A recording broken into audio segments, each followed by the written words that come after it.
Yeah. Oh, so what like do you got? this guy's a guy. Like I think he is too, though. he's a 2-time All-Star. And I get it, last time is 19. There's always, when you're in a big market, your personality doesn't fit with the market. Mm-hmm. Very well said. People keep spitting the narrative. And I finally, in 2020, I said, Gary, why do you let them continue to spit the same narrative? And he's like, what am I going to do? He says, it's not me to argue. This guy is a very, very good catcher. He might not be an all-star anymore. I'm not trying to say he's an all-star, but you know what? Everybody goes into an offseason and is like, you're not sitting there on the bench, maxing out your reps going, man, I hope my OPS plus is 101 this year. No shit, but also, I mean, he's not 285 and 40, because if he was last year with the Twins, he never was. Well, not many catchers. I know, but let's talk about the position. I'm not even going to bring up his career because his career has been elite. He's above average OPS plus over every catcher that has not gotten a minor league deal. So you're telling me that he led framing. He was third. I'm sorry, he was third in 2016, his rookie year. Okay. He was the third best framer in baseball. Okay? He had a lot of pass balls. Yep. Okay? He had, I'm scrolling That's the bugaboo, through, dude. That's what people get on him for. That's a big. Okay, so he had 16. You know who had 16 in the National League that year? The great receiver of all time, Yasmani Grandal. Mm-hmm. But nobody spit that. I'm telling you, this pisses me off because I love Gary like a brother, and this dude is a stud. So what happened the next year?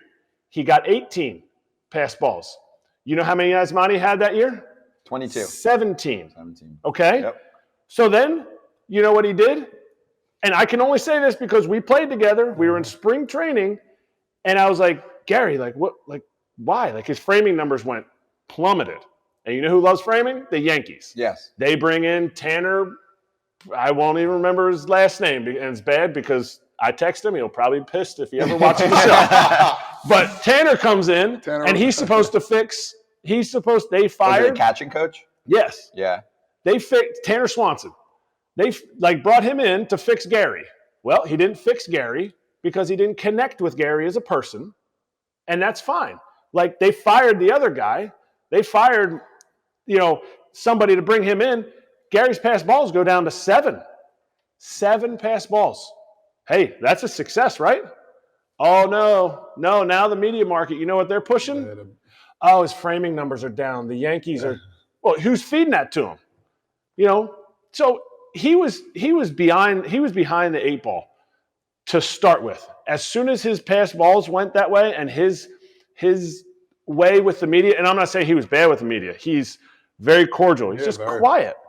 He's just quiet. He's not a – and so it was a prime example of a guy who got pigeonholed, and I can't stand when they play national games and the announcer – I'm not going to say who it was – but the announcer, first thing they do is they just, that's one of his things. He's not very good defensively. Okay, well, let's really put it out there. Let's put it all out there.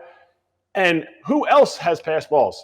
Majority of the top 10 framers, besides my buddy, Kyle Higashioka, who's incredible behind the dish, Jose Trevino, behind the dish, they have high pass balls. Yeah. And because you're basically picking one or the other, right? No. Some can do one or the other. Some guys aren't good enough to do it. Not everybody that's really good at framing has pass balls, but a lot of them do. Anyway. That's my rant. The whole framing set. And he got one of the better arms in the league too. He's got a cannon back there. El Machete Cañón.